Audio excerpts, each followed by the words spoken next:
Start. अध्यक्ष महोदय, पैसा देकर लोगों को जासूस बनाया जा रहा है। सीमा क्षेत्र में जाएं या पिछड़े क्षेत्रों में जाएं, चारों तरफ विदेशी पैसे के बल पर हमारे देश के साथ खिलवाड़ हो रहा है। इतना ही नहीं, विश्वविद्यालयों में जाएं तो वहाँ भी यही खेल खेला जा रहा है। गिरजाघरों में, मंदिरों में, मस्जिदों में विदेशी पैसे के बल पर अपना प्रभाव जमाने की कोशिश हो रही है। यह समस्या किसी एक पार्टी की नहीं है, यह राष्ट्र की समस्या है। आज सदन में वित्त मंत्रालय की मांगों पर बहस हो रही है। सरकार के हर विभाग का वित्त मंत्रालय से संबंध होता है। देश में जो प्रगति हुई है और हो रही है, उसकी काफ़ी चर्चा हुई है। जो प्रगति हुई है वह चारों ओर दिखाई पड़ रही है।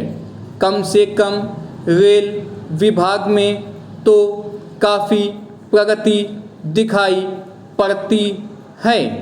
रेलों में अब भीड़ कम होती है। बिजली का भी काफ़ी विकास हुआ है।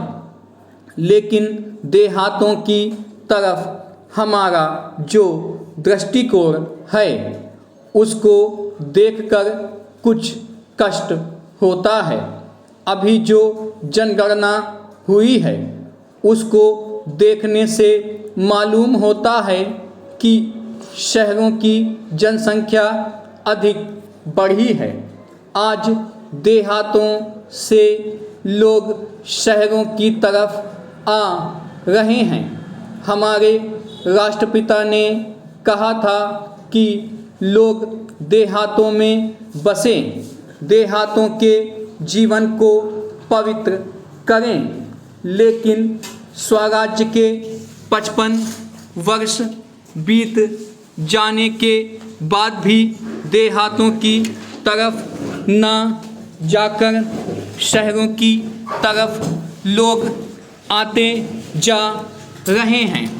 इस प्रश्न पर हमको कुछ गंभीरता से विचार करना होगा।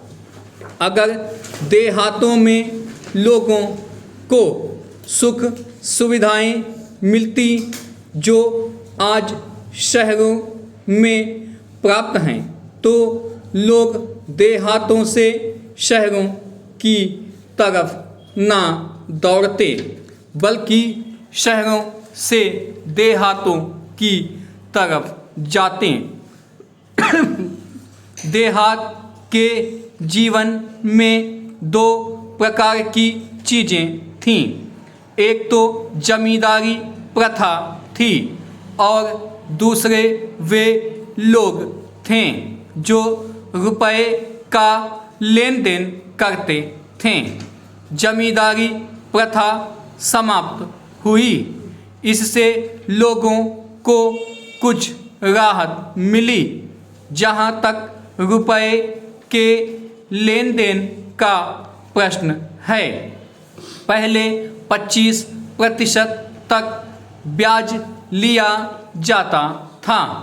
उसमें अब कुछ कमी अवश्य है, लेकिन कहीं कहीं तो अभी भी उतना ही ब्याज लिया जाता है, जिससे कर्जा लेने वाला उनके चंगुल से नहीं निकल पाता।